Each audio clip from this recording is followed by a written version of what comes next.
the fact that Okay, so if that's the law, if that's the angle you're going, we're in the image, then I also have more reasons not to trust that God because he can also do wrong. If I'm made in his no, image and I can do wrong, he can also be wrong and incorrect. no, So he's like a that's not scientist MG. experiment. MG, I need you to pay attention to what I'm saying, and please, like, deal with what I'm saying. All I right. don't straw man me. Hi, amazing viewers. Welcome back to Religious Insight. On this episode of this debate with Godlogic, Godlogic exposes the hypocrisy of this agnostic man. Let's watch this video for more amazing facts. What's going on, bro? So what's up with you? What's up? It's kind of crazy, man. My story sounds a lot like Charlie in terms of just I'm just too. I feel I'm too logical to believe in that Jesus is God because I have I have a hard time. Basically, if God is all knowing and all powerful, how does He create something like this, not knowing what's gonna happen? Create something like what, MG? Like me. So he knows before he made me a million years ago, he knows I'm gonna deny Jesus. So why would a just person create me knowing a million years ago, because he's all knowing and he's lived forever, that he's gonna create me walk the path that I'm gonna walk because he knows what I'm gonna walk, and then still send me to hell? I can't rectify that in my mind. Well, okay. I went to Islam. Islam made me go completely just atheist. I read it. And I was like, bro, what? I'm Ethiopian, bro. It says in there, an Ethiopian is supposed to go and blow up the Kaaba. After I read that, I was like, bro, I'm done. Yeah, you're done. Well, let's talk about this really quick. Then let's talk about your agreement. So far, are you an atheist? Are you agnostic? What are you so far? I think if there's a God out there, I don't think it's either he's not all powerful or he's not omnipotent, whatever that word is. All-knowing, omnipotent. It might be some guy running an experiment on us or something. No way. You know what I mean? And then that for me is not worthy of worship.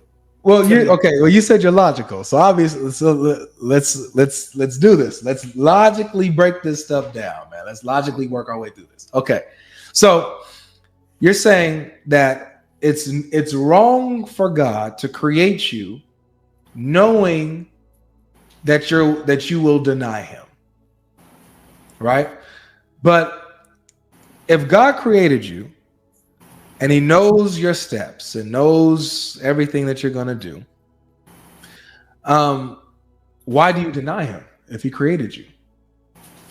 I don't feel like, no, I deny that he should know better and not create us in that manner of where we're going to sin and be punished. He knew this 10 billion years ago. But wait. That don't answer the question. If you're saying that he created you knowing that you will deny him, why are you denying your creator? Because I don't think he's a just creator. So I'm not denying, like, I need more evidence for God in other ways, but I'm saying I'm denying that he's worthy of worship. Right. Creator, so like if you're denying that he's worthy of worship, that means that, okay, God being a relational being, right? He gives you the free will to love him back. He loves you, but real love is dealt within free will, as a choice, right? You can't force somebody to love you because that's not love. That's right. So God creates you. So why does God need that? He doesn't. That sounds like a vain. That needs me, MG, my love. MG, I didn't say that he needs your love. This is not his need. This is not his necessity. This is just, he creates. It says that in the Testament. It never says that he needs our love. It never says. He's a jealous God. Why is he jealous? That is true. Is it? But is all jealousy is all jealousy wrong, MG? Is all jealousy wrong? No, man, not all. Right. It's a just jealousy. Exactly. So if he's your creator. But it goes back to what I said. He needs it. No. Because he's jealous. If he's your creator, MG, if he's your creator, who molded you, who created you, gave you your mind, gave you the number of hairs that you have in your head, gave you the breath that you breathe in your body every single day, even though you reject him, doesn't he have a right to be jealous if you give this adoration or this credit to something other than him? That's a just jealousy, right? Does he have a right to do that? He does have a right to do that if you're thinking it from a human mindset. No, a as logical father. mindset. Yeah, but as a God, I feel like a God should be above that. That's my understanding. Like that's how I. But again, you're saying what you're saying God should be like. But if God is showing you what he is, God made you in his image, meaning he's giving you a mind and intellect, free will and emotions, right? Self-awareness. You're made in his image. And us being able to recognize a just jealousy or anything just in any way comes from him. The fact that so if that's the law, if that's the angle you're going, we're in the image, then I also have more reasons not to trust that God, because he can also do wrong. If I'm made in his image and I can do wrong, he can also be wrong and incorrect. No, so that's not MG. I need you to pay attention to what I'm saying, and please, deal with what I'm saying. Don't straw man me. I didn't say that he's flawed like you. I'm saying that they're the characteristics, the good characteristics, recognizing justice and morality, having intellect. That's what being made in his image means. Not your flawed nature, you having the ability to do wrong and have wrong in you. That's not in God. He's perfect and holy. You're not. Where did that come from? So where did what come from? The flawedness. Like, where did that come from? It's in God you. It's in you. Your own will to do the wrong thing rather than the right thing. That's your free will to do that. But that was created by God. Your free will is created by God, not you, not the wrong in you. When you yourself are doing the wrong deed, doing the sin, breaking the crime, God didn't make you do that. He gave you the choice. You can choose him or choose the wrong thing to do. Your choice. And then when you choose the wrong thing, that's on you. That's not on God. No, I understand. No. It is eventually, because he's the one that gave me free will. That's not on God. That's on you. It's on both of us, because how can you say that this dog is bugging, bro? How can you say that God created me in his image, but it's only the good? But where does the bad come from? I get it's the free will, but God creates everything, so he had to also create the evil. Where do you get this idea of bad from?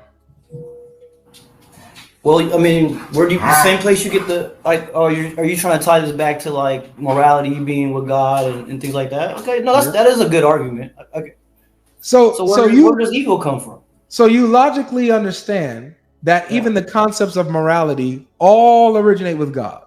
All of this stuff goes back to God. So you acknowledge God exists. You're just saying I just don't think he's just. I don't think he's incorruptible. I think he has mistakes. I think he makes mistakes. He's better than us, but he's also just another being. It seems to me, based on all these texts from all religions and even the Bible, you can see it. So you can see the jealousy in him. You can see. But again, you acknowledge that there is a jealousy that is just. So with him being jealous of people worshiping other things, an ugly trait. Him, it's not wrong to be jealous. It's still an ugly trait, even if it's in a just cause. How? Is it an ugly trait? Are you married, by the way? No, not yet. Okay, but let's say you were married. Yeah. Is it an ugly trait if your wife slept with another man and you felt a way about that? Is that an ugly trait in you? So the feeling, no, but condemned, doing something about it to that person because of that, So let's say that you go off on your wife and you reprimand her for sleeping with another man. You're wrong for reprimanding her for doing that. No, I see your point. So it's the same. I just feel like God should be above all that, man. No, but see, there's the thing. When you recognize there's a just jealousy, a righteous jealousy is what we call it. The Bible calls it righteous jealousy. There's not a flaw in this jealousy. He's perfectly within his right to be jealous, right? And it's a righteous jealousy. You have no business giving any type of adoration or attention to anything other than the one who created you, the one who made you, which is God himself. He's the best thing for you. Why would you go to something else lesser? That's him wanting the best. He's the perfect being. He's the perfect being. no flaw in him. I disagree. That's where that's I guess where my disbelief is. But if it's he's the not case, perfect. I got you. But if it's the case that he is, if it's the case, you said he's better than us.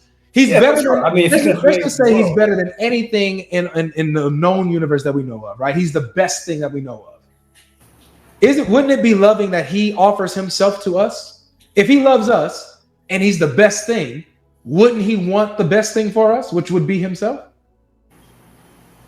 Yeah, but he could also made life better for us. You know what I mean? He also had that option. And here's the option. He would want life to be better for us. And so the option in wanting life better for us is to be in him, to be one in him, to follow him, to obey him. We do that, life is better for us. Period. We don't, then we suffer the consequence. God wants us to be in monogamous relationships. One man, one woman. If I don't, and I want to go sleep with many women, what are the options that are out there? STDs, right? Sexual transmitted diseases, deadly diseases, hurt and emotional turmoil. Yeah. All of these things. I understand. So to me, the way I look at religion is like a technology. I think religion is good. Like, I don't like talking to people about religion because I think people need structure. I think most people are just insane and they need structure. That's why I don't talk to Muslims about what I dislike about, like, the Quran. Same thing about the Bible. I think people need religion, to guide them, right? Because I feel like they lack something inside of them, especially 2,000 years ago. You know what I mean? That was a way to organize a society and structure it. It's a lot easier. Because if you don't fear the man, you got to fear the guy upstairs. That's a lot easier to say. That's a good way to. That's the same way Muhammad ended up leading and uniting the Arab tribes to take over the world. That's like religion. So it's the most powerful tool you can use. So far, what we got is that one, religion it's a good thing, and I would agree, depending on if it's the right one. But it's a good thing, right? Believing in God, believing in some higher power, it brings stability in some sense. Two, we've surmised that there is a righteous jealousy, and even so, that God offering us himself would be the most loving thing to do, that he can do, because he is the best. I think he could do more. Okay. But that is lovely as well. But I think he could do more. But that is okay. Lovely. So he's loving us by offering us himself, which is the best thing for us. And so if we reject him and deny him and we don't want to be with him, isn't it loving of him to say, okay, fine, I'll give you what you want. You can be without me. And what comes with that comes with that. But isn't it loving if you really love a person, okay, go ahead. Let them go. Yeah. Right. So if God creates you, and he gives you the free will to choose him or to not choose him, and he's the best choice for you, but you choose otherwise. And the otherwise choice that's not God is eternal separation for him. No life, right? Darkness, outer darkness, gnashing of teeth, anguish and despair. That's life without him. You choose that instead of life with him and abundance and grace. How is he wrong for giving you what you want? Because I feel like he's playing games. Simple as that. I feel like the one playing games is you, big dog. It feels like what he's doing is he's running an experiment on us. Hey, will you love me? Because I love you. I created you. He's playing games, and to me personally, as a logical person, like, I don't mind when people give, shout out to God. I'm like, yeah, maybe God did do that for you, but he's playing games with us, bro. Out here on Earth, he's playing games with us. That's how I look at it. The other way around. I have this thing, but I don't say this to people, and I really didn't want to come up, bro, because I don't want to put doubt on other people, because I honestly think society needs religion, bro. Like, They're wild. You're fine. You're fine here, man. You can see. I don't want to put doubt like the last guy, Charlie, like when he's talking trust about me. like the Giants and stuff. I said the same thing, man. Like Charlie's for good. me, Jesus Charlie's good. is like if Martin Luther King lived 2,000 years ago, there would have been a religion about him, bro. Turn the other cheek. That's just another. Rome was basically United States. It's just all. No, but this is where we're at. I think that you're projecting the game playing onto God, which is really you're the one doing it, dude. It's not God playing games. You're playing games with him, man. You see his commands. You acknowledge that he makes sense. You acknowledge that he exists. You acknowledge that his commands are what's good for us, even if you think that there can be better. But you acknowledge that these are good for us. Yeah. So why not follow him and submit to him rather than the alternative? That's you playing games, not him. He's very straightforward. It's this or that, black or white. This is the best for you. This is the worst for you. You have the option. He's not playing games. He gives you the option to choose.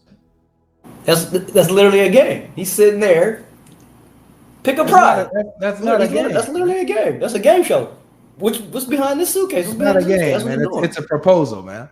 A proposal. When you propose to your wife, is that a game? You playing games? No. No, I'm not. No, I won't be. You're not playing games, man.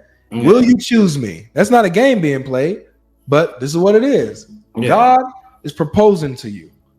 You can reject his proposal or accept his proposal. Yeah. So I want to leave you with that. For sure, brother. I appreciate you, man. Yeah, man. Hey, I like the work you do. Honestly, I like the logic aspect you apply. You still haven't sold me on it, but maybe we'll have another. Maybe next time. Come back again. Bro. Come back again.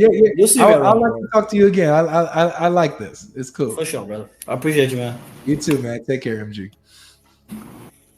Alright, welcome back, guys. This was a very educating and also very exciting and insightful one. The young man came on with a valid question that why would a God who is all-knowing send him here on earth, knowing fully well that he would not follow the right path and still choose to send him to hell? To be honest with you, that was a very valid question, and I believe Godlogic did a lot of justice to the question in answering that question. For me to lend my voice, I think what he doesn't know is that once your will is played, whatever choice you make is no longer the doing of God. You have a free will to do what you want, but you are not free from the consequences of your choice. You are free to make whatever choice you want to make because you have been given the free will immediately you come here on earth. So whatever that comes out of the choices you make with that free will is of your own making, and the consequences also is of your own making. So you have to face the consequences of your actions. So you don't have to blame God for the choices you have made. If you know that God is worthy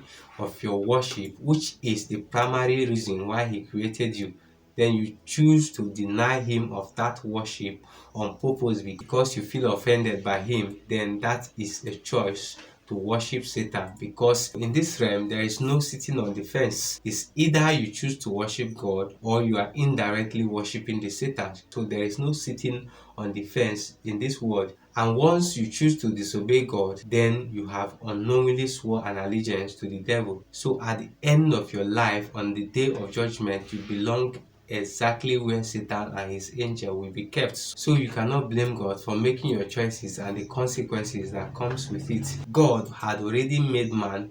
He had made us very simple, but we choose to complicate things by our bad choices, and yet he still sent Jesus for your redemption as an act of his mercy to you. And still the human still rejected him because you are exercising your free will as an act of disobedience. When people argue like this, I think because they are irresponsible. They don't want to take responsibility for their choices and for their actions. So the easiest person to blame about their unholy choices is God. So they choose to blame God instead of themselves and take responsibility for their actions. So they pour everything on God. Guys, thank you for watching this video. Let us know your views in the comment section. Don't forget to share this video as well and subscribe to the channel for more videos like this. Thank you for watching. See you in our next video.